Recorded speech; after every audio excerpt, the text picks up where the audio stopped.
to our Ultraman Blazar episodes 18 and 19, another two-parter.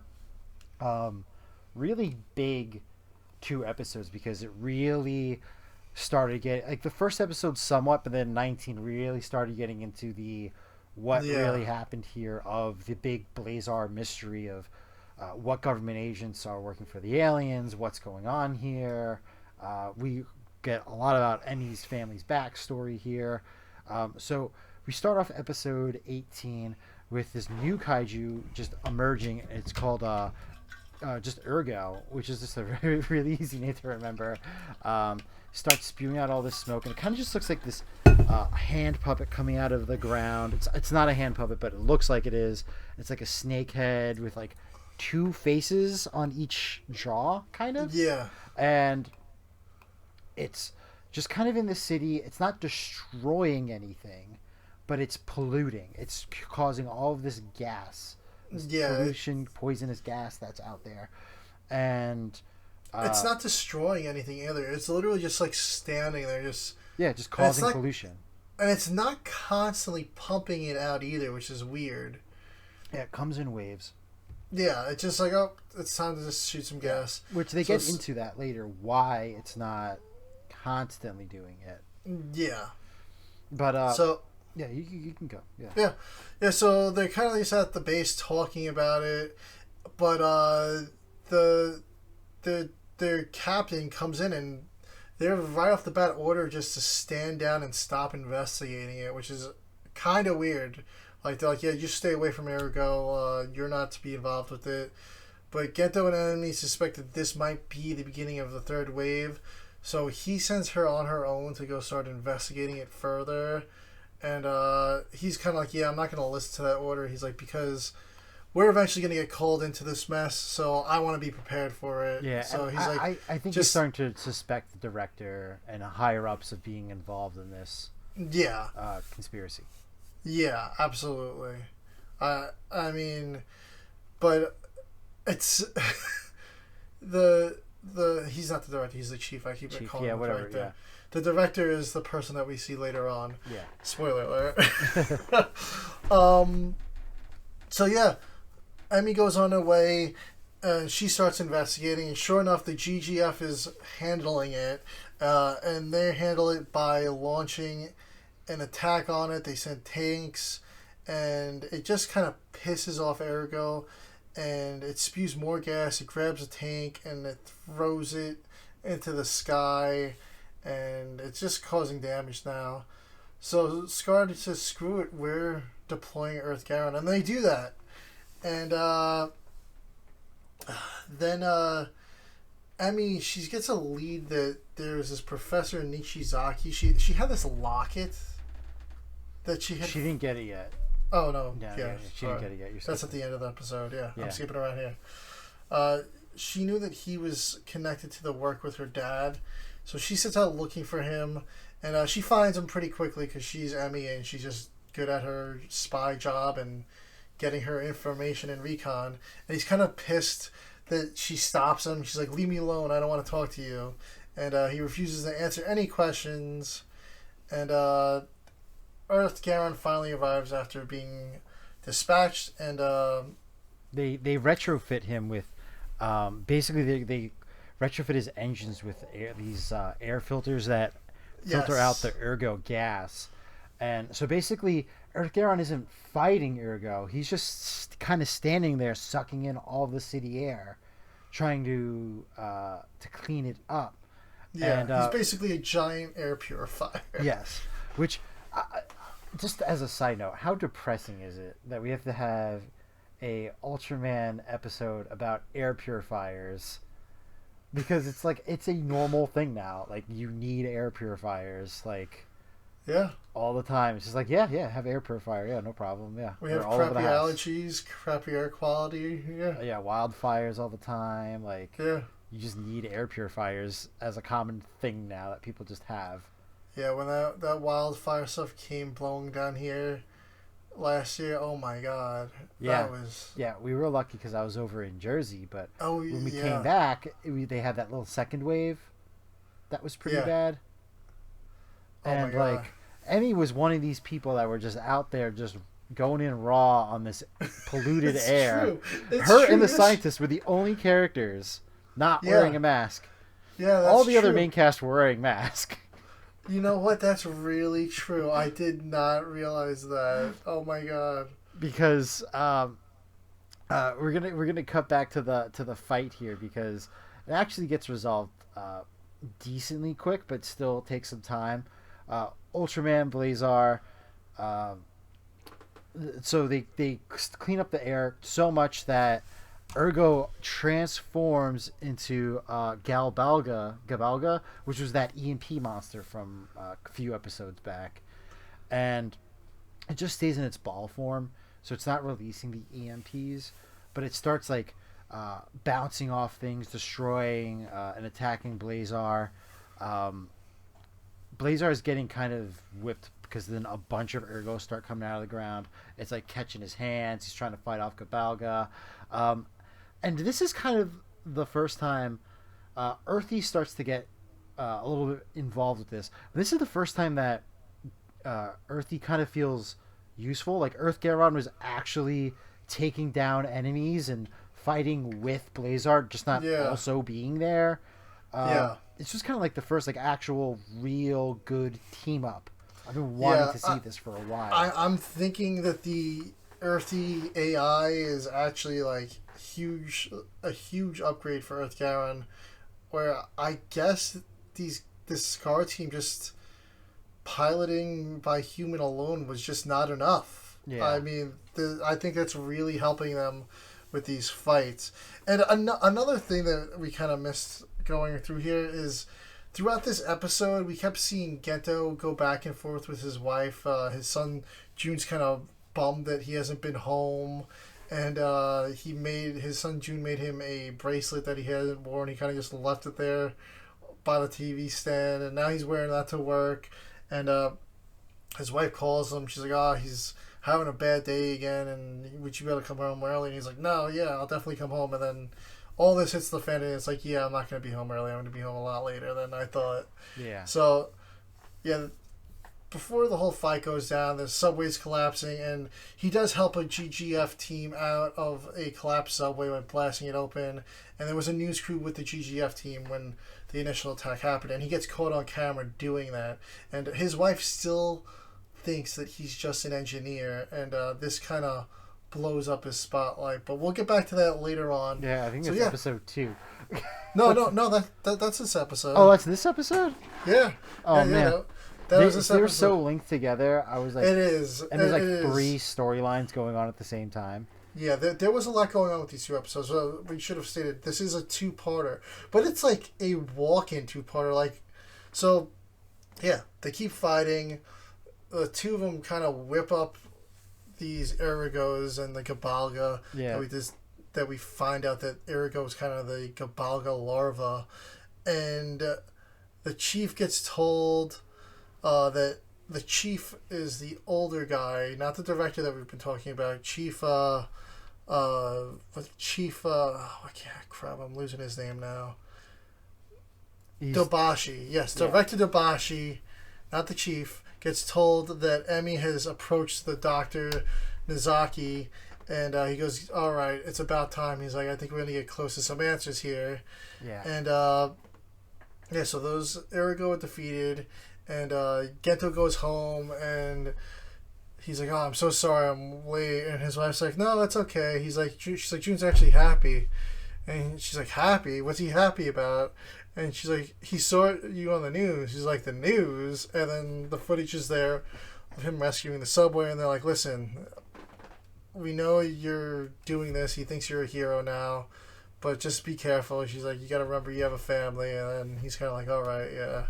And then you think it's all done. You think the Gebalga's done, the Irugo's gone. But no, 2 more shoot out of the ground, and the credits roll. Yeah.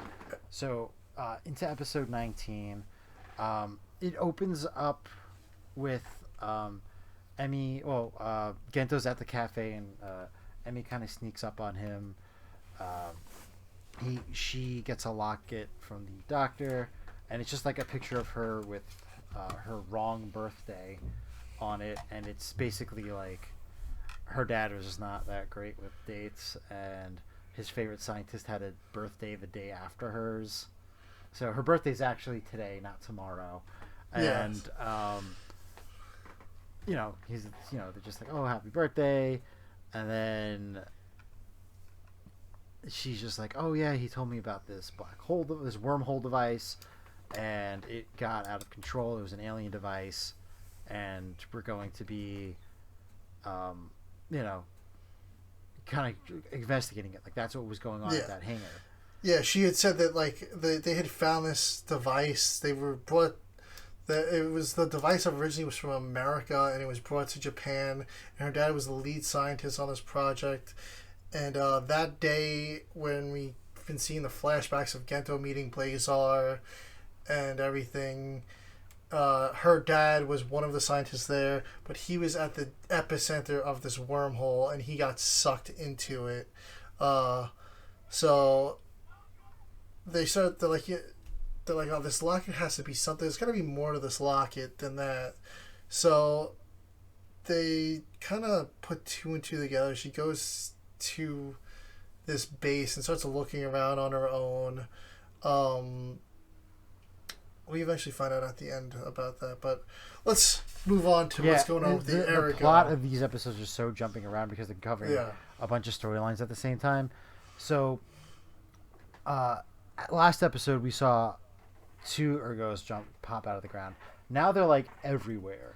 Yeah, they're like literally clogging the wire systems. They're all over the city, and the commander's at the base, and he's like, "You guys, we have, we're in such big trouble right now because you guys disobeyed my orders. You went out without my approval, and you are to stay here and not do anything about this stuff."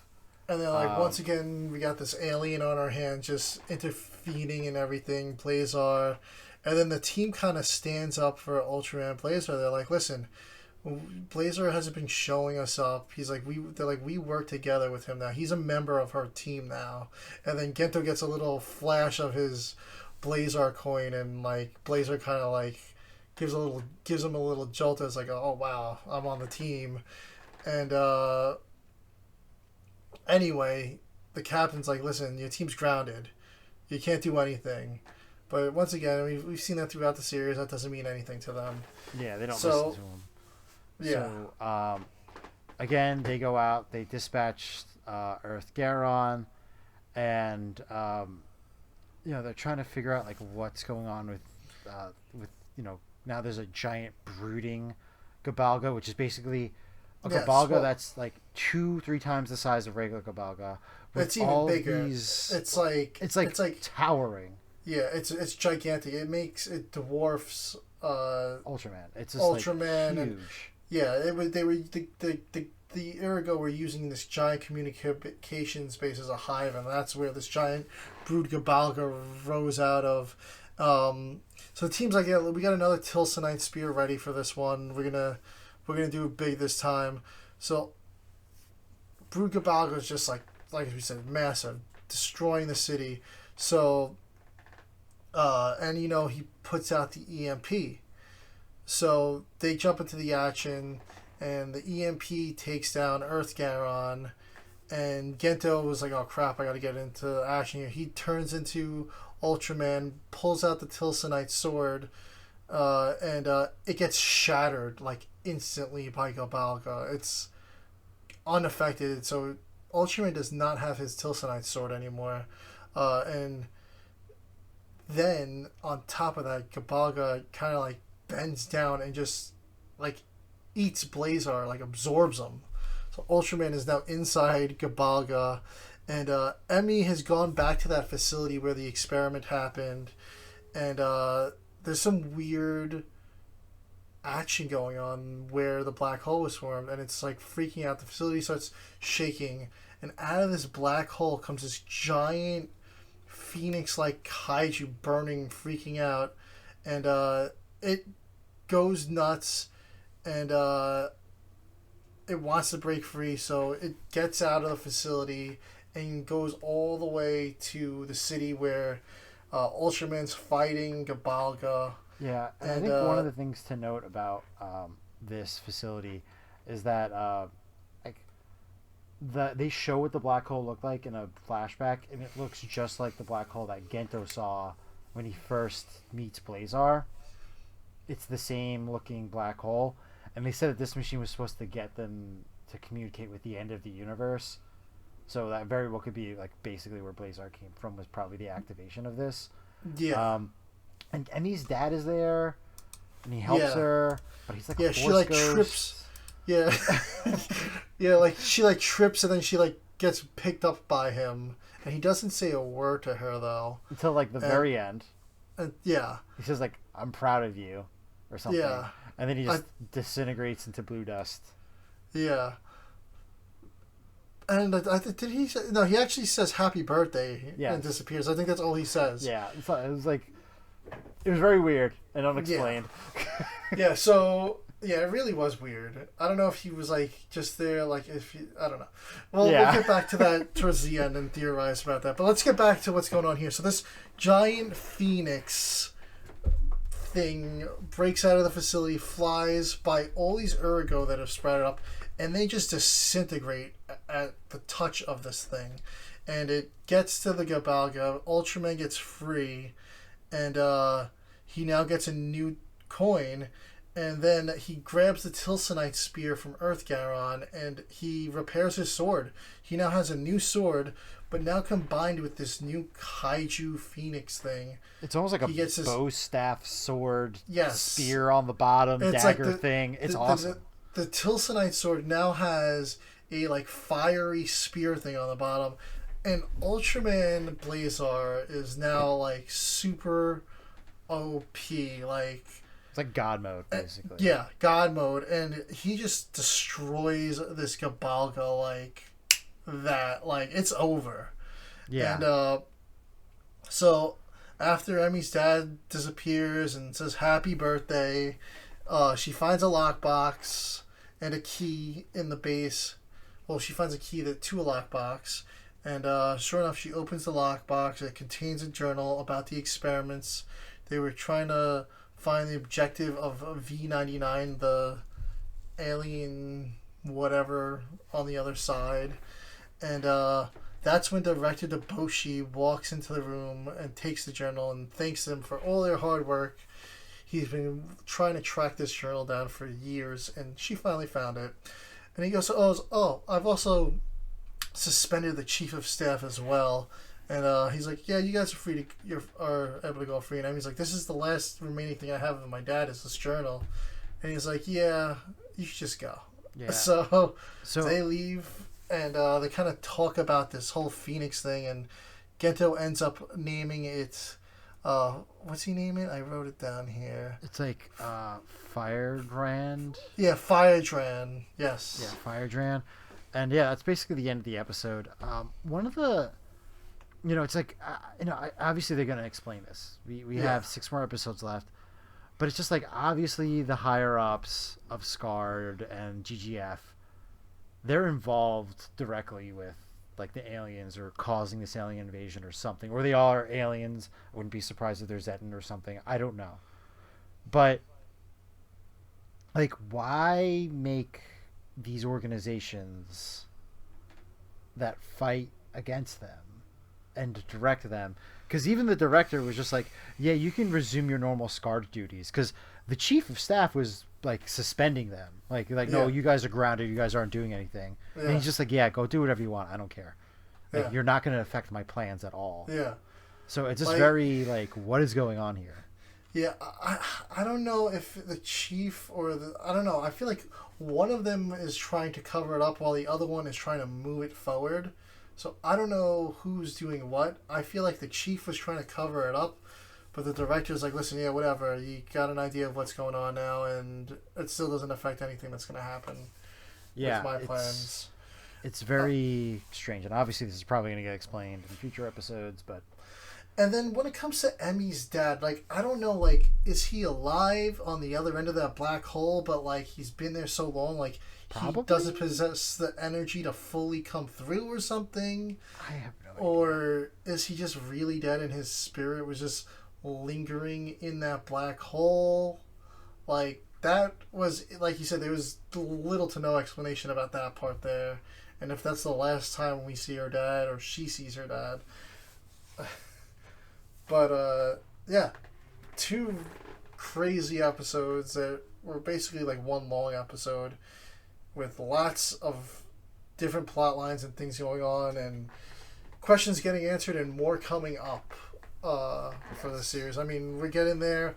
I believe, like, the movie is premiering very soon. I believe maybe even tomorrow. I mean, right now it's tomorrow in Japan while we're recording this. There is a Ultraman.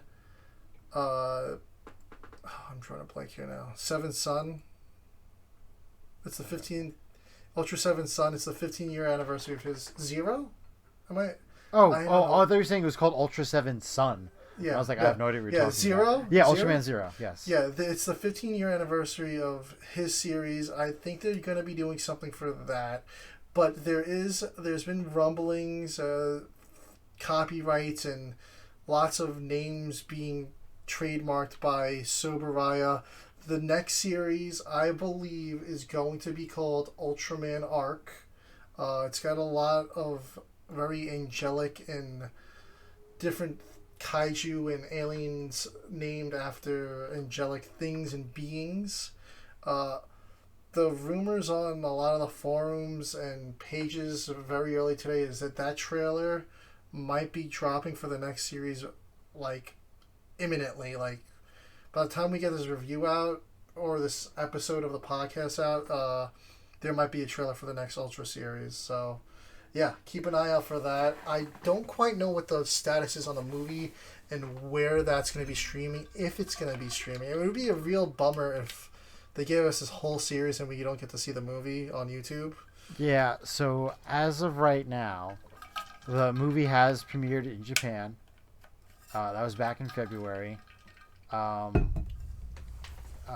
it's like, today it's premiered in Indonesia. Yes. Later this month, Taiwan, and then mid-April is going to be Hong Kong. They have not announced an English release or anything yet. Yeah, but that sounds like they're doing theaters. Yes, they're like touring it almost too. So maybe eventually we'll get some type of stream, or it might be like available on YouTube for like a rental or something.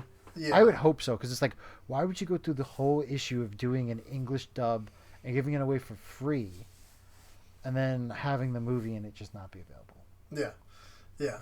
Or, hey, this is just speculation. If you want to see the movie, buy a Blu-ray set. Yeah. With the English dub on it. I think it's about time. I can't imagine them doing this and then not setting up some type of deal with a company for them to release this. Like, and what would be the end game? Yeah. And then, yesterday, speaking of Blu-rays, I texted you last night about the whole Gomorrah tweet that Mill Creek put out, and they were tweeting the Ultraman powered Gomorrah, but they just kept responding, "We just like him," and everyone's like, "Is there an Ultraman powered set coming? Is there an Ultraman powered set?" And they just kept, "We just like him." They were like trolling everybody. Yeah. But then they followed up that tweet with a retweet of the regular Ultraman Gomorrah. So I don't know if the guy that handles their social media just screwed up and tweeted out an Ultraman powered Gomorrah, because that is a really crappy tweet to put out and get everybody excited. I'm telling you, especially especially one of these kaiju sets. Yeah, if it's going to be one of these kaiju battle sets, that's going to piss off a lot of people after that tweet. Yeah. It's going to be this. Yeah, guarantee it. Sure, whatever. I hope it's not. I mean, I hope it's not too. If they get Ultraman powered, I would be amazed. Yeah. But it's about time. It's been over a year since they've released a new Ultraman series on Blu-ray, DVD, anything. I mean, we've just been getting these kaiju battle sets, and I didn't even get the last one. Yeah, I'm sorry. I didn't get any of them. I don't see the appeal to it. I have everything that they put out already. Yeah, it's just like a money grab. I mean, maybe if I saw it for $5, I'd grab it, but it's I got the Red King set because they were not very upfront with what was on the disc as far as that first No, live appearance, and it was the same thing that was on a previous set. So the yeah, whole set is not new content. no, no. That live appearance thing was a deep discount exclusive at first, but Yeah. since then they've pumped it out on other things. So it's yeah, Yeah. a bit of a bummer on that, but Yeah. who knows? Maybe we're wrong. Maybe they're really giving us Ultraman power, and hopefully we get Blazar on Blu-ray. I mean, we're getting new Kamen Rider series on Blu-ray, so I really hope somebody picks it up here. I mean, we had Shin Ultraman show here. We have this in English. Netflix is doing Ultraman Rising. I think it's time we start getting Ultraman here regularly. Yes, I agree. Um, I like that it's on YouTube for free. I think that's great. But if they're going to be doing these dubs, like, I hope they fully support it. I don't understand like why all the advertisements that are on the English version of the episode are for stuff that we can't get.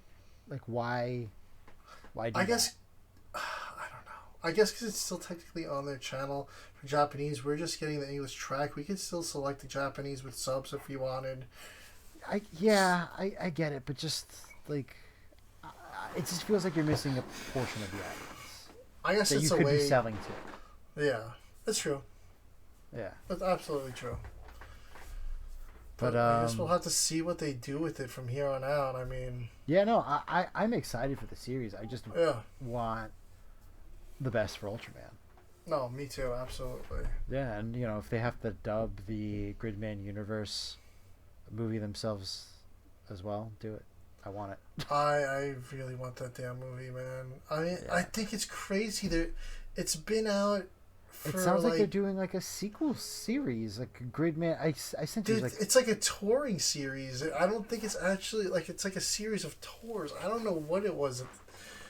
I just don't know what they're doing with I it. just saw every It's- character or reincarnation of characters that had passed on that poster, yeah. with a henshin device on themselves, and I'm just like, first off, is this spoilers for the movie? I hope it's Yeah. not. And I'm like, secondly, what's up with is this? Yeah, like I sent it to you, and you're like, I think it's a touring thing. I don't know if it's a TV Yeah, show. They were very vague in the description for that Ultraman, for that SS Gridman universe thing. I don't know. Yeah. I really don't know. Hopefully It's something. not had a lot of press, unfortunately. I haven't seen anything about that movie. The trailer dropped like last October, like 2 Octobers ago. And It then, was like, shown in theaters. People loved it over there, but we didn't get to see it. Yeah, This is what it- I don't get it. and there's a Blu-ray release of it in Japanese with no subtitles. You could import it if you want, but you kind of just left up to watch it if you don't speak Japanese. You just kind of try to understand. And there's what's no going on. subtitles. Yeah, it's kind of just like guess the plot, but like I feel like there was a lot you needed to know. Yeah, there's a lot of nuance with like world Yeah. building and stuff. Yeah. So it's not just like something that you can just watch without subs or anything. Yeah. I don't know. Hopefully we get it. We have to wait a while for Dyna Zenon, so I'm hoping that we get the movie by the end of the year or some sort of announcement. Yeah. You never know. You never know at this point. Yeah. And I guess we're going to transition over to